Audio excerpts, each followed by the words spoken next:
स्वागत, खुशामदीद and welcome to Suhana Safar with Annu Kapoor, सिर्फ 92.7 बिग एफएम। धन्यवाद। मेहरबान दोस्तों, आज शुरू करते हैं फिल्मी दुनिया के सुहाने दौर के किस्से, कहानियों, अफसानों तरानों की इस महफिल को। आज जो किस्से मैं पेश कर रहा हूं आपके सामने, उनकी एक झलक आज आपको सुनाऊंगा कि जिस मधुबाला के लाखों दीवाने थे, उस मधुबाला ने जब एक आदमी को शादी का ऑफर दिया, Madhubala the great gorgeous Madhubala ने जब प्रपोज किया,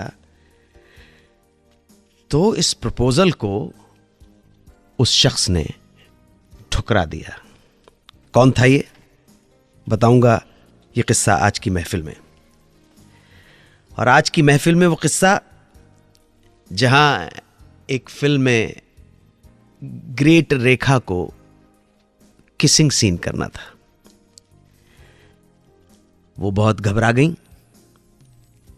जाहिर है ये बहुत अर्लियर डेज की बात होगी, और उनकी इसी घबराहट की वजह से इस किसिंग सीन के इतने रीटेक हो गए कि फाइनली रेखा जी थक के बेहोश हो गई। ये अजब कहानी भी सुनने को मिलेगी आज। साथ साथ बताऊंगा कि किशोर कुमार को किस एक्टर के अपनी आवाज में यादगार गीत नहीं गाने का अफसोस रहा, मलाल रहा, जबकि वो एक्टर न सिर्फ उनका दोस्त था बल्कि बाद में वो उनका रिश्तेदार भी बना। कौन था ये स्टार, बताऊंगा आज। और बताऊंगा कि कैसे बना फिल्म अनोखी रात का सुपरहिट गीत, ओहरे ताल मिले नदी के जल में, नदी मिले सागर में। ऐसे ही कुछ और अफसाने बयान करूंगा आज की महफिल में। जुड़े रहिए हमारे साथ और सुनते रहिए 92.7 बिग एफएम पर सुहाना सफर विद अन्नू कपूर। सबसे पहले बात सुंदरता की मूरत मधुबाला की। आज मैं आपको उनसे जुड़ी एक नई और दिलचस्प बात बताऊंगा। बेमिसाल हुस्न की मलिका मधुबाला से शादी का प्रस्ताव मिलने पर शायद ही कोई ऐसा आदमी हो जिसके मन में इस प्रपोजल को रिफ्यूज करने का जज्बा आए, फीलिंग आए। लेकिन फिल्म इंडस्ट्री में एक शख्स ऐसा भी था जिसने मधुबाला के विवाह प्रस्ताव को काफी सोच विचार करने के बाद ठुकराने का फैसला दिखाया। वो शख्स थे संगीतकार एस मोहिंदर। एस मोहिंदर के बारे में बता दूं कि उन्होंने 1940 से 1960 में कुछ चुनिंदा फिल्मों में बेहतरीन संगीत दिया और करियर के शिखर पर पहुंचने के बाद वो अमेरिका में जाकर बस गए। आपको याद होगा शीरी फरहाद का वो गीत मधुबाला पर फिल्माया हुआ, जिसके बोल थे, गुजरा हुआ जमाना आता नहीं दोबारा, हाफिज खुदा तुम्हारा। बहुत पॉपुलर था। इस फिल्म का संगीत एस मोहिंदर ने दिया था और इस फिल्म की हीरोइन थी मधुबाला। मधुबाला खूबसूरत कद्दावर नौजवान एस मोहिंदर से चंद मुलाकातों में ही बहुत मुतासिर हो गई, बहुत प्रभावित हो गई। और प्रभावित होने के साथ साथ धीरे धीरे उन्हें दिल दे बैठी। और एक दिन मधुबाला ने मोहिंदर के सामने शादी का प्रस्ताव रख डाला। बड़े गट चाहिए अगर लड़की शादी का प्रस्ताव रख दे तो। जबकि मधुबाला बहुत अच्छी तरह से जानती थी कि एस मोहिंदर ऑलरेडी मैरिड हैं, बच्चे भी हैं उनके। मधुबाला ने यहां तक पेशकश रख दी कि वो उनकी पत्नी के गुजारे के लिए और बच्चों की पढ़ाई लिखाई के लिए हर मंथ आर्थिक सहायता भी करने को तैयार है। एस मोहिंदर मधुबाला से मिले विवाह के इस प्रस्ताव को एकदम तो रिजेक्ट नहीं कर पाए। कई दिनों तक सोचते रहे और काफी अरसे के सोच विचार के बाद आखिरकार उन्होंने अपनी जिंदगी का सबसे अहम फैसला ले डाला, यानी कि उन्होंने मधुबाला को ना कह दी। तोड़ दिया मधुबाला का दिल। मधुबाला जैसी खूबसूरत औरत जिसके लाखों करोड़ों दीवाने हों, उसका दिल एक बार नहीं करोड़ों बार टूटा है। वो जीवन भर प्यार के मामले में अनलकी रही, प्यार के बदले मिला दर्द। आज मैं आपको बताऊंगा कि रेखा जी ने पहली बार पर्दे पर ये स्मूचिंग किसिंग सीन किया तो बेहोश हो गई थी। किस्सा बड़ा दिलचस्प है, सुनिए आप। बात 1969 की है, 1969 की। रेखा और विश्वजीत कुलजीत पॉल की फिल्म अनजाना सफर में काम कर रहे थे। रेखा बिल्कुल नई नई आई थी फिल्मों में, और इस फिल्म के एक सीक्वेंस में किसिंग सीन था। रेखा के अभिनय जीवन का पहला किसिंग सीन, और उन्हें किस करने वाले थे दादा विश्वजीत। इस किसिंग सीन के लिए पहले तो रेखा राजी नहीं हुई, हिचकिचाहट हो रही थी, घबराहट हो रही थी। फिर उन्हें समझाया गया कि भाई ये तो स्टोरी की डिमांड है और ये तो करना पड़ेगा आपको। तो मजबूरन रेखा इस किसिंग सीन को करने के लिए राजी हो गई। शूटिंग शुरू हुई, लेकिन दादा विश्वजीत के बढ़ते हुए होंठ रेखा को ऐसे लग रहे थे कि जैसे कोई AK-47 की तरह बढ़ा रहा हो। तो उनके चेहरे पर बहुत ही डर और घबराहट के एक्सप्रेशन आ रहे थे, जिसकी वजह से बार बार रीटेक हो रहा था। किसिंग की घबराहट और उसके बाद इतने रीटेक्स की घबराहट इतनी बढ़ गई कि एक टेक में ये सीन करते हुए रेखा जी बेहोश हो गई। किस सीन की वजह से किसी का बेहोश हो जाना हिंदी सिनेमा के इतिहास का यह पहला किस्सा है। ये जो खबर थी कि वो सेट पे बेहोश हो गई, ये न्यूज में आ गई, खूब खबरें छपी, यहां तक कि लाइफ मैगजीन ने अपने एशियन एडिशन में उस किसिंग सीन को कवर पेज बना दिया। आप देखिएगा कि किस तरह से सेक्स और वायलेंस हमारी जिंदगी में काम करती है, कितना अट्रैक्ट करती है। आज जितने भी लोग बिग FM पर ये प्रोग्राम सुन रहे हैं, वैसे भी सुनते हैं, नंबर 1 का प्रोग्राम है, लेकिन आज सडनली एक किसिंग सीन की बात आई तो ज्यादा कान खड़े हो जाते हैं। ये किसिंग सीन की वजह से फिल्म इतना चर्चा में आ गई थी कि सेंसर बोर्ड के कान खड़े हो गए, और जैसे ही फिल्म सेंसर के लिए भेजी गई, सेंसर वालों ने किसिंग सीन को निकालने को कह दिया कि भाई आप निकालिए इसे।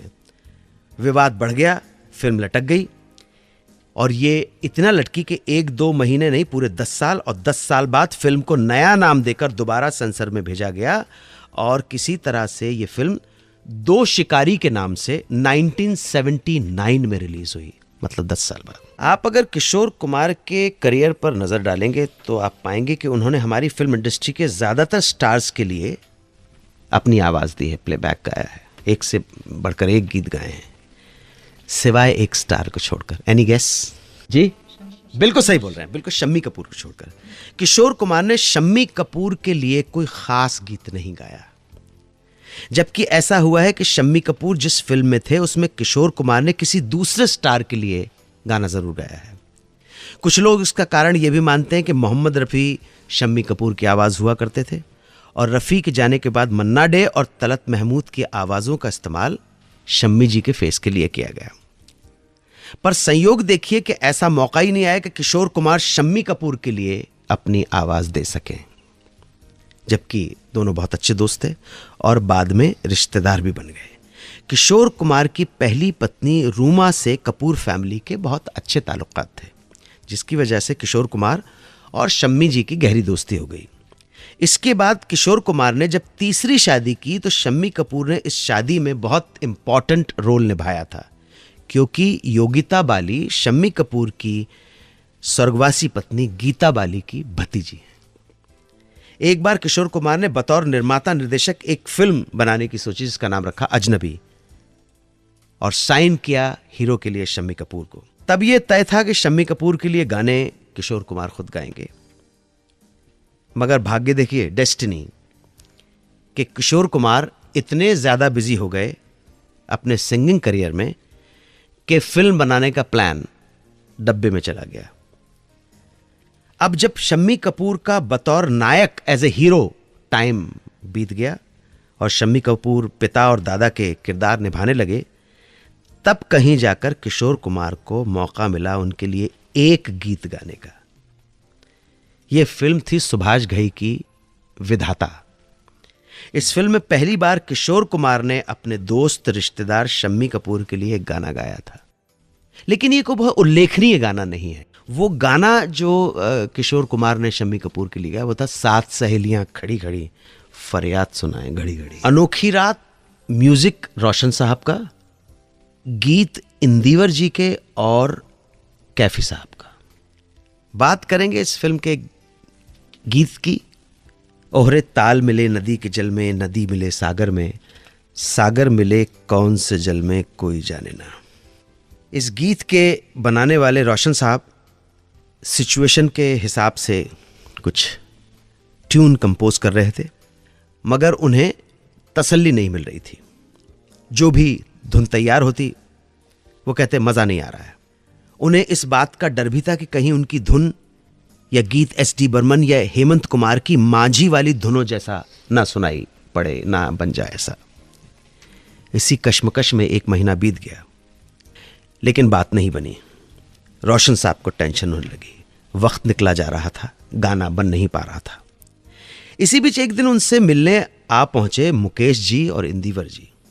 रोशन साहब ने कहा कि चलो एक लॉन्ग ड्राइव पर चलते हैं, और तीनों कार में मुंबई से बाहर निकल पड़े। रोशन साहब की कार में हारमोनियम हमेशा रहा करता था, तो जब उनकी कार बंबई से कुछ दूर आगे निकली तो एक जगह दिखा उन्हें पानी का तालाब। सबने कुछ देर वहां रुकने की बात की, उतर गए। उतरकर कुदरत की इस खूबसूरती को निहारने लगे। माहौल बहुत सुकून भरा था, शांत वातावरण, नैसर्गिक सौंदर्य। कुछ वक्त बाद उन लोगों ने अपने पांव तालाब के पानी में डाले और बैठे रहे। इसी खामोशी के बीच अचानक एक तरफ से ढफली की आवाज आई। रोशन साहब, मुकेश जी और इंदिवर सब ने नोट किया कि ढपली दूर से बजती यह आवाज एक वाद्य यंत्र की कितनी खूबसूरत लग रही है। ढपली पर कोई सिंगर गा भी रहा था, कहीं दूर दराज जैसे डिस्टेंट एक साउंड आती है।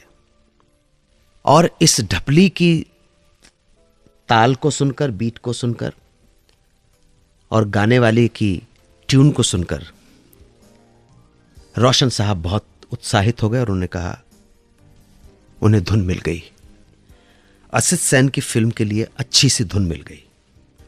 गाड़ी से डिक्की से उन्होंने हारमोनियम निकाला और उसी तालाब के किनारे बैठकर ही स्टार्टेड कंपोजिंग अ ट्यून।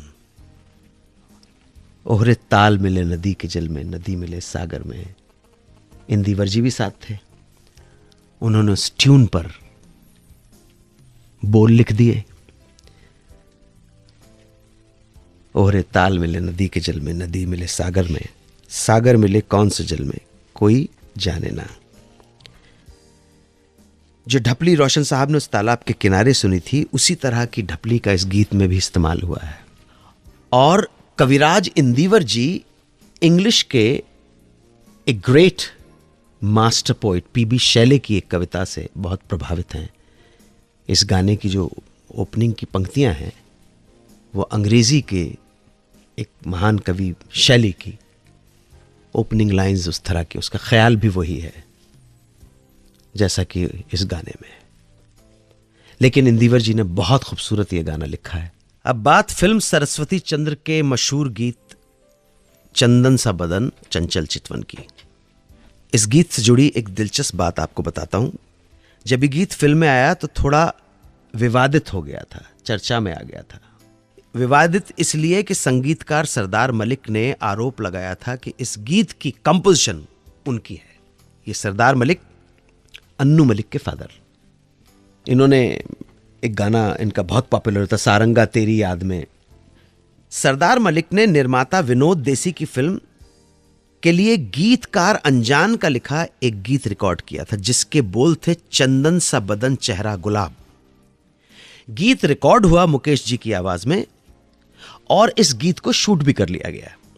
लेकिन इत्तेफाक से दुर्भाग्यवश ये फिल्म आधी ही बन पाई और उसमें रुकावटें आने लगी और फाइनली ये फिल्म बनी नहीं, डब्बे में चली गई। कुछ दिनों बाद अनजान के लिखे शब्दों में थोड़ा बदलाव करके फिल्म सरस्वती चंद्र में यह गीत आया, चंदन सा बदन चंचल चितवन। इस फिल्म के आने के बाद सरदार मलिक ने आरोप लगाया कि उनकी धुन का बिल्कुल हूबहू डिटो इस्तेमाल किया गया है। उन्होंने कंप्लेंट कर दी फिल्म म्यूजिक डायरेक्टर्स एसोसिएशन में, लेकिन एसोसिएशन ने कोई ज्यादा ध्यान नहीं दिया इस कंप्लेंट पर। यह वो दौर था जब सरदार मलिक अपने करियर के बहुत लीन पीरियड या बुरे दौर से गुजर रहे थे, इसलिए इस लड़ाई में कोई उनके साथ नहीं आया। चढ़ते सूरज को सभी सलाम करते हैं, मगर जब जहाज डूब रहा होता तो सबसे पहले चूहे उस जहाज को छोड़कर जाते हैं। ऐसा ही हुआ। सरदार मलिक भी अपनी लड़ाई ज्यादा लंबी नहीं लड़ सके और बाद में चुप्पी साध ली। अब ये गीत वाकई में उनका था या कल्याण जी आनंद जी भाई का? जिसका भी था, एक गीत हिट हुआ। बात करेंगे मुंबई के गुरुराज जी से, जिनका नाम शॉर्टलिस्ट हुआ है। मुंबई से गुरुराज जी बोल रहे हैं? हाँ सर, नमस्ते। नमस्कार, अन्नू कपूर बोल रहा हूँ, सुहाना सफर बिग बहुत एफएम से। धन्यवाद सर, आपका तो मुराद देख रहे हैं हम लोग। जी जी आप मुलाकात होगी तो रेडियो पे मिलेंगे। जी जी जी, बोलिए। और सब ठीक ठाक है? एकदम ठीक है, आप कैसे हैं? मैं बिल्कुल ठीक हूँ, बिल्कुल ठीक हूँ। जी, आप कुछ पूछना चाहते थे? हाँ सर, एक सवाल बहुत पूछना चाहता था। जी। आप सब कलाकारों का सम्मान करते हैं और उनका जो चाहते हैं उन सब कलाकारों को, जी। आपकी कोई चाहत होगी, कोई ऐसा तो डायलॉग होगा जो हमेशा आपको याद होता होगा? तो मेरी पसंद का क्या आपकी? जाहिर है कि मेरी पसंद का पूछना चाह रहे आपकी पसंद का। हैं। मुझे जो आपने अचानक बोला है तो अचानक मुझे दिमाग में आ रहा है। हाँ। गुरुदत्त साहब ने एक फिल्म बनाई थी जिसका नाम था प्यासा। म्यूजिक था इसमें एस.डी. बर्मन का, गीत लिखे थे साहिर लुधियानवी ने। हाँ। तो फिल्म का लास्ट सीक्वेंस कुछ इस तरह का है कि समाज से ऊबा हुआ, परेशान, समाज की आडंबरों से विमुख हुआ हमारा नायक विजय, हाँ, ये जो गुलाबो है, जो एक वहीदा रहमान ने रोल निभाया था, जो एक वेश्या का रोल कर रही है, उसके पास आता है। हाँ। और पूरी फिल्म में एस्टेब्लिश हो चुका है जो बड़े बड़े पैसों वाले हैं, जो बड़े बड़े नाम और बातें करते हैं, बड़े बड़े साहित्य की बातें करते हैं, बड़े बड़े इंटेलेक्चुअल की बात करते हैं, वो अंदर से कितने खोखले और कितने आडंबरी और कितने झूठे हैं। और गुरुदत्त ने पूरा महसूस किया कि उसकी कविता का मूल्य, उसकी कविता का भाव असल में स्ट्रीट में रहने वाले गरीब लोग, एक रिक्शा चलाने वाला, एक मालिश करने वाला, एक सड़क के ऊपर रहने वाली वेश्या, उसके मर्म को समझते हैं।